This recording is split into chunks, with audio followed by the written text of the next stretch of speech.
السلام علیکم۔ امید ہے کہ آپ سب لوگ خیریت سے ہوں گے۔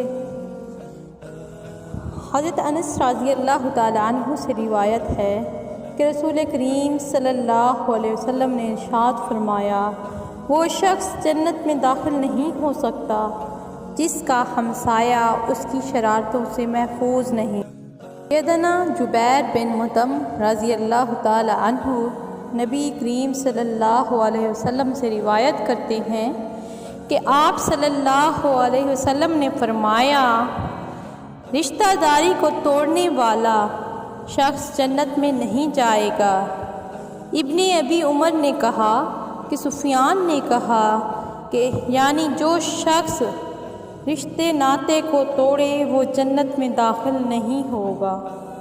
حضور نبی کریم صلی اللہ علیہ وسلم نے ارشاد فرمایا، اللہ کے نزدیک سب سے برا عمل رب کائنات کے ساتھ شرک کرنا، پھر رشتہ داری توڑنا ہے۔ حضرت انس رضی اللہ تعالی عنہ سے روایت ہے کہ رسول کریم صلی اللہ علیہ وسلم نے ارشاد فرمایا، اپنے بھائی کی مدد کرو، خواہ وہ ظالم ہو یا مظلوم۔ عرض کیا گیا، یا رسول اللہ صلی اللہ علیہ وسلم، مظلوم کی مدد تو ہم کر سکتے ہیں مگر ظالم کی مدد کیسے کریں؟